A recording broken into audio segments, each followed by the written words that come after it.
Hello दोस्तों, फिर से एक नई वीडियो के साथ आपका अपने चैनल कुरी क्लासेस में आपका स्वागत है। आज हम लोग क्लास 10 के राजनीति विज्ञान के चैप्टर 1 सत्ता की साझेदारी से संबंधित एमसीक्यू को देखेंगे और इस वीडियो में हम लोग लगभग 40 क्वेश्चन पर डिस्कशन करेंगे। तो चलिए शुरू करते हैं। क्वेश्चन नंबर फर्स्ट, श्रीलंका में सिंहली भाषा को राजकाज की भाषा के रूप में कब मान्यता प्राप्त हुई? श्रीलंका में जो है सिंहली भाषा को मान्यता कब प्राप्त हुई? 1952, 1957, 1959, 1956। तो आंसर क्या हो जाएगा? 1956। 1956 को जो है श्रीलंका में जो है सिंहली भाषा को जो है मान्यता प्रदान की गई है। क्वेश्चन नंबर सेकेंड, बेल्जियम किस महाद्वीप में स्थित है? बेल्जियम किस महाद्वीप में स्थित है? उत्तरी अमेरिका, यूरोप, एशिया, ऑस्ट्रेलिया। तो बेल्जियम कहाँ है? तो बेल्जियम जो है यूरोप में स्थित है। यूरोपीय महाद्वीप में जो है बेल्जियम देश स्थित है, जिसकी राजधानी जो है ब्रुसेल्स है। ब्रुसेल्स। क्वेश्चन नंबर 3, इलम शब्द का शाब्दिक अर्थ क्या है? शासन, सत्ता, राज्य, सरकार। तो 3 का आंसर क्या हो जाएगा? डी। इलम शब्द का शाब्दिक अर्थ जो है सरकार होता है। क्वेश्चन नंबर 4, बेल्जियम की राजधानी ब्रुसेल्स के कितने फीसदी लोग फ्रेंच भाषा बोलते हैं? बेल्जियम की राजधानी ब्रुसेल्स में कितने प्रतिशत जो लोग हैं फ्रेंच भाषा बोलते हैं? 80%, 40%, 20%, 10%। तो 4 का आंसर क्या हो जाएगा? 80% लोग जो है फ्रेंच भाषा बोलते हैं और 20% जो लोग हैं डच भाषा बोलते हैं। 20% जो लोग हैं वह डच भाषा बोलते हैं और 80% जो है फ्रेंच लोग हैं। क्वेश्चन नंबर 5, श्रीलंका में कौन मुख्य धर्म है? श्रीलंका में कौन मुख्य धर्म है? बौद्ध धर्म, इस्लाम धर्म, हिंदू धर्म, उपयुक्त सभी। तो मुख्य धर्म के रूप में बात कर रहा है यहाँ पे। मुख्य धर्म क्या है? तो बौद्ध धर्म जो है वहाँ पे श्रीलंका में मुख्य धर्म है। और जो बौद्ध धर्म बोलने वाले लोग हैं, जो धर्म है यहाँ पे सिंहली लोग जो है 74% हैं जो बौद्ध धर्म मानते हैं। और यहाँ पे हिंदू धर्म जिसको हम लोग बोलते हैं तमिल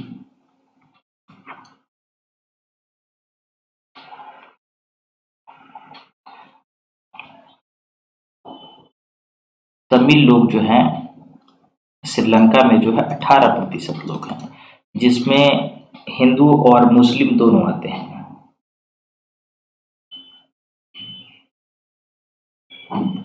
इसमें जो है 13% लोग जो हैं श्रीलंकाई तमिल है और 5% जो है हिंदुस्तानी तमिल है, जो औपनिवेशिक काल में जो है भारत गए थे।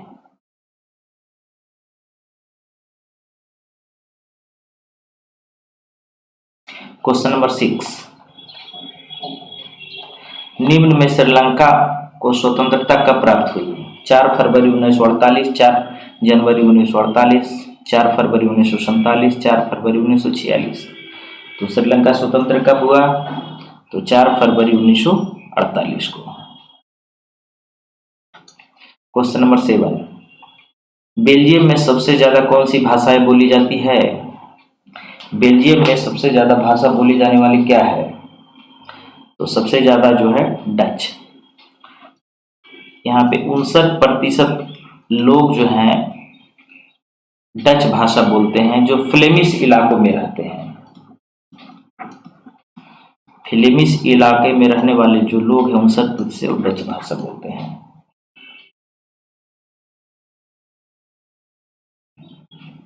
क्वेश्चन नंबर 8, श्रीलंका में कौन कौन सी भाषाएं मुख्य रूप से बोली जाती है? सिंहली, तमिल, ए और बी दोनों, इनमें से कोई नहीं। तो श्रीलंका में क्या बोला जाता है? दोनों भाषा, सिंहली और तमिल दोनों भाषा बोला जाता है। क्वेश्चन नंबर 9, स्वतंत्रता के पश्चात श्रीलंका में किस भाषा को राष्ट्रीय भाषा घोषित कर दिया गया? तो स्वतंत्रता के बाद जो है 1948 में जब श्रीलंका स्वतंत्र हुआ था 1948 को, तो उसके बाद जो है सिंहली भाषा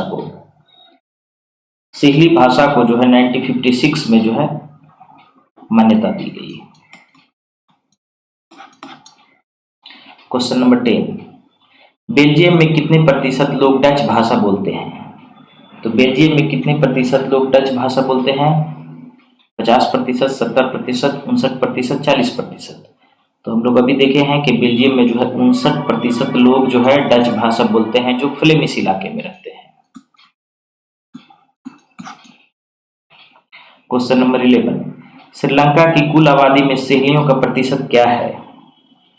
70, 75%, 72%, 70%, 74%। तो श्रीलंका में जो सहेली की आबादी है वह 74% है। 74% लोग जो है सहेली हैं यहाँ पे।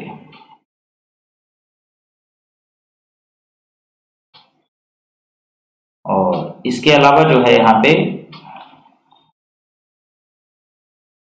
74% लोग जो हैं सहेली हैं और 18% लोग जो है तमिल हैं और 7% लोग जो है यहाँ पे ईसाई हैं। क्वेश्चन नंबर 12, श्रीलंका में तमिलों को कौन कौन से वर्गों में बांटा गया है? श्रीलंका मूल के तमिल, हिंदुस्तानी मूल के तमिल, और ये अभी दोनों उपयुक्त में से कोई नहीं। तो 12 का आंसर क्या हो जाएगा? सी। श्रीलंका में जो तमिल है वो 2 टाइप के लोग हैं। एक श्रीलंका मूल के हैं जिनकी आबादी 13% है, एक हिंदुस्तानी मूल के हैं जिनकी आबादी जो है 5% है। इन्हें जो है औपनिवेशिक काल में जो है बागानों में काम करने के लिए ले जाया गया था। क्वेश्चन नंबर 13, बेल्जियम के संविधान पर विचार करें, निम्न में कौन कथन सही है? कि ऑप्शन नंबर 1, केंद्रीय सरकार में डच और फ्रेंच भाषी मंत्रियों की संख्या समान रहेगी। केंद्रीय सरकार में डच और फ्रेंच भाषी जो लोग हैं या मंत्री जो हैं वहां पे उनकी संख्या समान रहेगी। राज्य सरकारें केंद्रीय सरकार के अधीन नहीं रहेगी। ये अभी दोनों उपयुक्त में से कोई नहीं। तो बेल्जियम के संविधान पर विचार करें, इसमें कौन सा कथन सही है? तो जो है आंसर क्या हो जाएगा? 13 का सी, दोनों सही है। वहां पे जो है डच और फ्रेंच भाषी समान संख्या में रहेंगे और जो है राज्य सरकारें जो है केंद्र सरकार के अधीन नहीं रहेगी। क्वेश्चन नंबर 14, सरकार का वह अंग जो कानून बनाता है क्या कहलाता है? कानून बनाने का काम कौन करती है? पंचायती राज, कार्यपालिका, विधायिका, न्यायपालिका। तो 14 का आंसर क्या हो जाएगा? हम लोग जानते हैं विधायिका। विधि बनाने का काम जो है विधायिका करती है। क्वेश्चन नंबर 25, यूरोपीय संघ का मुख्यालय कहाँ है? New York, Washington, Brussels, Kathmandu. तो यूरोपीय संघ का मुख्यालय कहाँ है? ब्रुसेल्स में। क्वेश्चन नंबर 16, सरकार के विभिन्न अंगों के बीच सत्ता का बंटवारा क्या कहलाता है? संघीय सरकार, सामुदायिक सरकार, गठबंधन सरकार, अधिकारों का वितरण। तो सत्ता का बंटवारा जो है किसका उदाहरण है? संघीय सरकार का उदाहरण है। हमारे देश में भी जो है सत्ता का बंटवारा जो है केंद्र सरकार, राज्य सरकार के बीच किया गया है। क्वेश्चन नंबर 17, श्रीलंका की कुल आबादी में तमिलों का प्रतिशत क्या है? 19%, 18%, 17%, 16%। तो हम लोग जानते हैं कि श्रीलंका में जो है तमिलों की आबादी कितनी है? 18%, जिसमें हिंदुस्तानी और मूल तमिल, श्रीलंकाई तमिल शामिल है। क्वेश्चन नंबर 18, प्रजातंत्र लोगों के द्वारा और लोगों के हितों के लिए काम करती है, यह परिभाषा किस विद्वान के द्वारा दिया गया? जो है लोकतंत्र, प्रजातंत्र या लोकतंत्र लोगों के लिए, लोगों के द्वारा और लोगों के हितों के लिए काम करता है। Martin Luther King, Roosevelt, Abraham Lincoln, Monroe. तो यह जो है कथन किसका है? Abraham Lincoln. अमेरिका के पहले राष्ट्रपति जो है Abraham Lincoln. Question number 19, Sri Lanka में कौन कौन सी भाषाएं मुख्य रूप से बोली जाती है? सिहली, तमिल, ये भी दोनों इनमें से कोई नहीं। तो श्रीलंका में क्या है, दोनों भाषाएं, सिहली भाषा और तमिल भाषा दोनों बोली जाती है। तो आंसर क्या हो जाएगा, सी। क्वेश्चन नंबर 20, सरकार का वह अंग जो कानून को लागू करता है और कानून के अनुसार प्रशासन चलाता है क्या कहलाता है?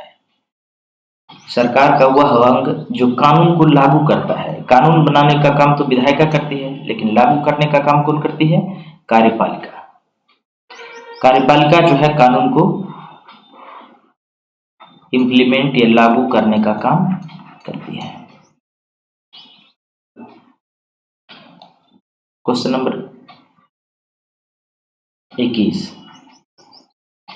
बेल्जियम से सीमा से लगने वाले निम्न में से कौन सा राज्य नहीं है?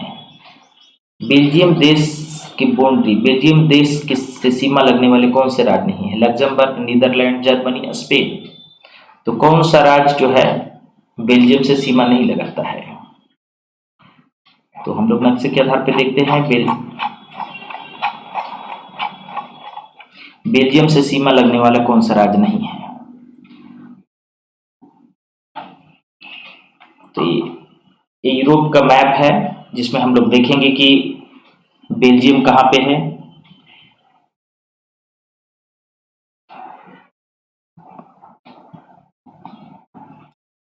ये जो इलाका है आप देख रहे हैं इसको,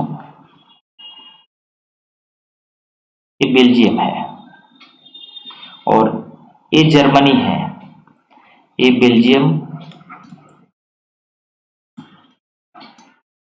और ये जो आपको एक कलर में दिख रहा है ये जर्मनी है और एक छोटा सा यहाँ देश दिख रहा है आपको, ये लग्जमबर्ग है।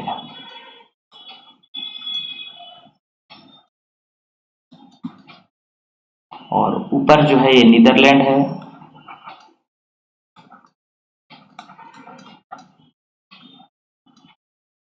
और एक बड़ा सा देश इसके बगल में जो है ये फ्रांस है।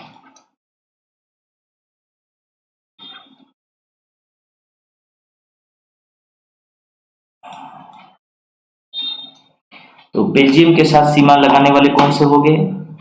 एक नीदरलैंड हो गया, एक फ्रांस हो गया, एक जर्मनी हो गया, एक लग्जमबर्ग हो गया।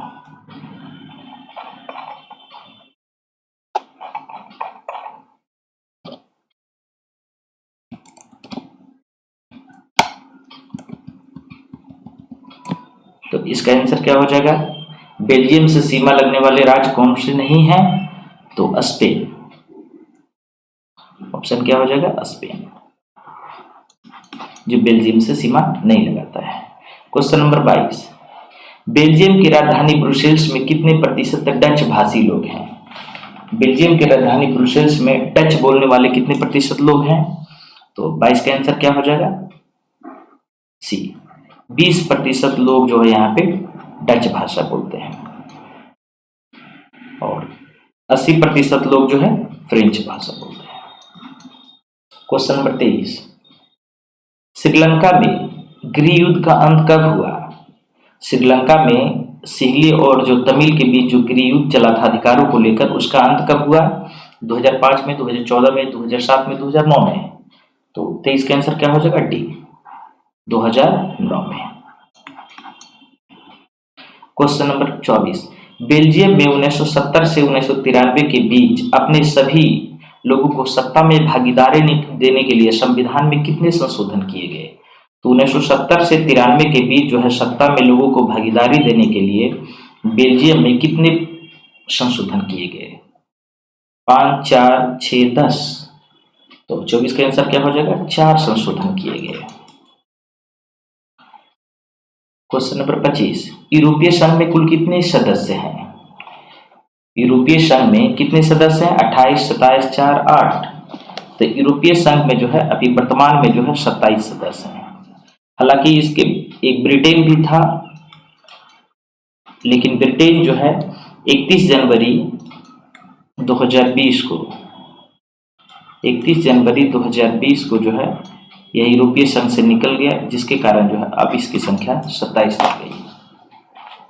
क्वेश्चन नंबर 26, लेबनान की राजधानी कहाँ है? लेबनान देश की राजधानी कहाँ है? बेरूत, दमिश्क, अंकारा। इनमें से कोई नहीं, तो लेबनान की राजधानी कहाँ है? बेरूत। क्वेश्चन नंबर 27, लेबनान में गृह युद्ध के बाद जो सत्ता का बंटवारा हुआ उनमें प्रधानमंत्री का पद किस समुदाय विशेष को दिया गया? सुन्नी मुसलमान, शिया मुसलमान, कैथोलिक ईसाई, ऑर्थोडॉक्स ईसाई। तो 27 का आंसर क्या हो जाएगा? ए। सुन्नी मुसलमान को जो है प्रधानमंत्री का पद दिया गया। यहाँ पे जो है सत्ता का बंटवारा किया गया और देश का राष्ट्रपति किसे दिया गया? देश का राष्ट्रपति जो है कैथोलिक समुदाय को दिया गया। यहाँ जो है राष्ट्रपति जो है कैथोलिक बनेंगे लेबनान में। और शिया मुसलमान को कौन सा पद दिया गया? शिया मुसलमान जो है यहाँ पे संसद का अध्यक्ष बनेगा।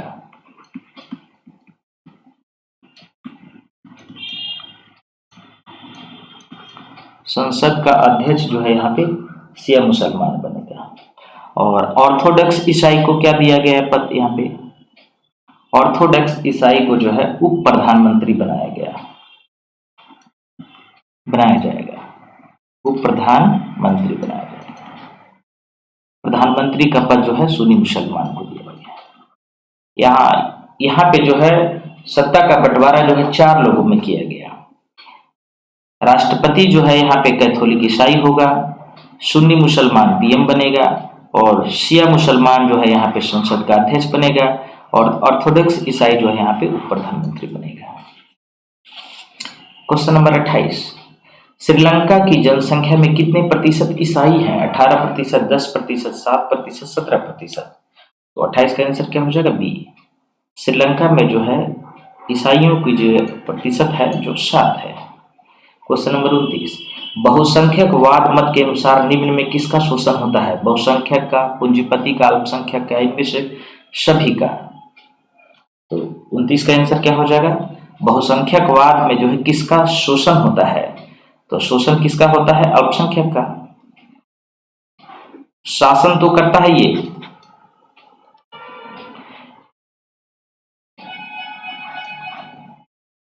लेकिन शोषण जो है इसका हो जाता है। लेकिन यदि क्वेश्चन यहाँ पे रहे कि बहुसंख्यकवाद के अनुसार किसका शासन होता है, ये क्वेश्चन एक्चुअली ऐसा ही रहना चाहिए, किसका शासन होता है, तो आंसर हो जाएगा बहुसंख्यक का।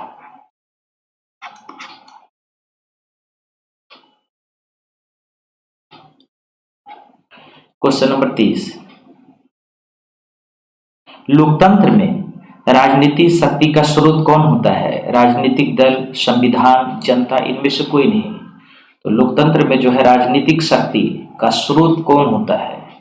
तो जनता होती है। क्वेश्चन नंबर 31, बेल्जियम में 59% लोग फ्लेमिश इलाका में रहते हैं जो कौन सा भाषा बोलते हैं? ये क्वेश्चन कई बार रिपीटेशन हुआ है। तो बेल्जियम में जो है 59% लोग जो फ्लेमिश इलाके में रहते हैं वो कौन सा भाषा बोलते हैं? वो डच भाषा बोलते हैं।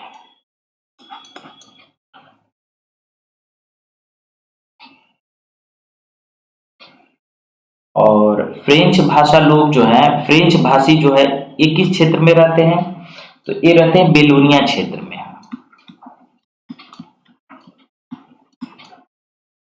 बेलोनिया क्षेत्र, ये कितने प्रतिशत है? ये 40% है। और 1% जो है वो जर्मन भाषी है।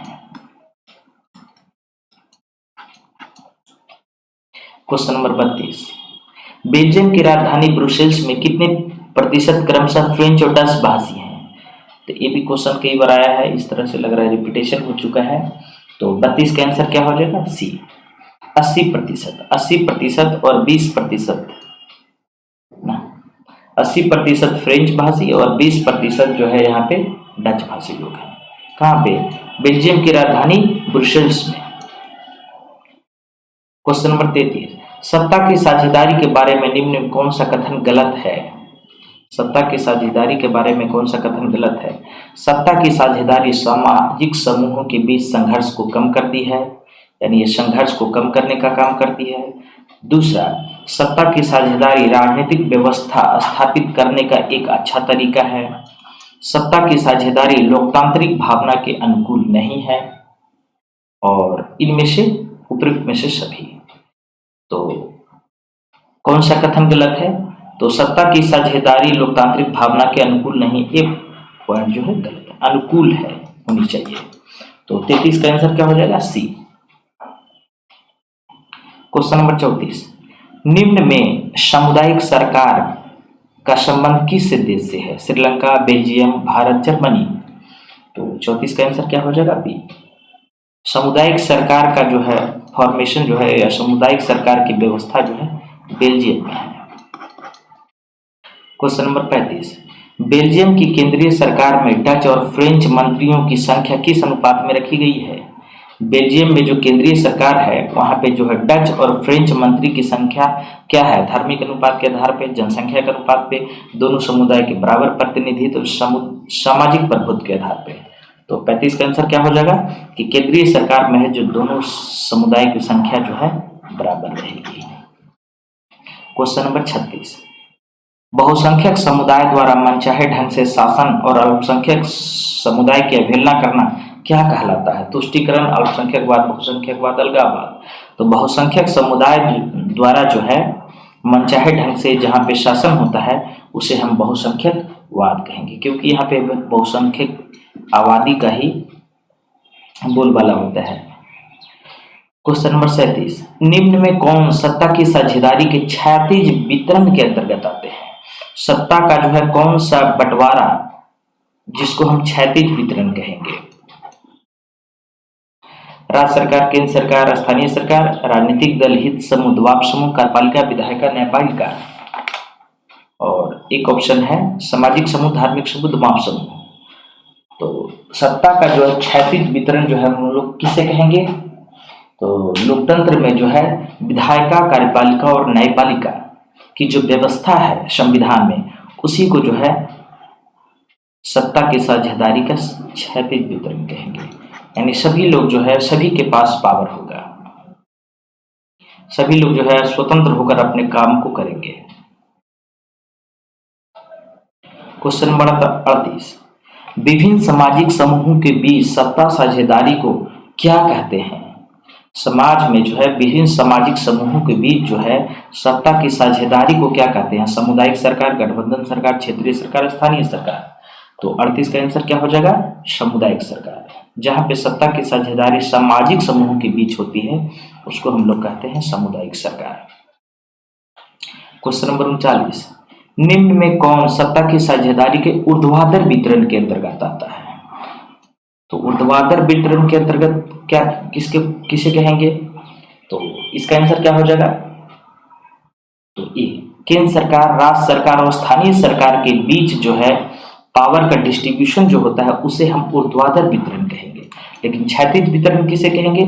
जब कार्यपालिका, विधायिका, न्यायपालिका के पास जो पावर का डिस्ट्रीब्यूशन होता है उसको हम लोग क्षैतिज वितरण कहेंगे, क्षैतिज वितरण। और केंद्र सरकार, राज्य सरकार में जो और स्थानीय सरकार में जो पावर का डिस्ट्रीब्यूशन होता है यही संघवाद है, इसी को हम संघवाद कहते हैं। क्वेश्चन नंबर 40, लोकतंत्र की आत्मा क्या है जो विभिन्न सामाजिक समूहों के बीच टकराव को खत्म करता है? तो लोकतंत्र की आत्मा किसे कहते हैं? जो सामाजिक टकराव को अंत करने का काम करता है। स्वतंत्रता, समानता, सत्ता की साझेदारी, सहयोग। तो 40 का आंसर क्या हो जाएगा? सी। लोकतंत्र की आत्मा है जो विभिन्न सामाजिक समूहों के बीच टकराव को अंत करता है। Thanks for watching video. अगले चैप्टर का वीडियो हम लोग फिर से लेके आएंगे। धन्यवाद।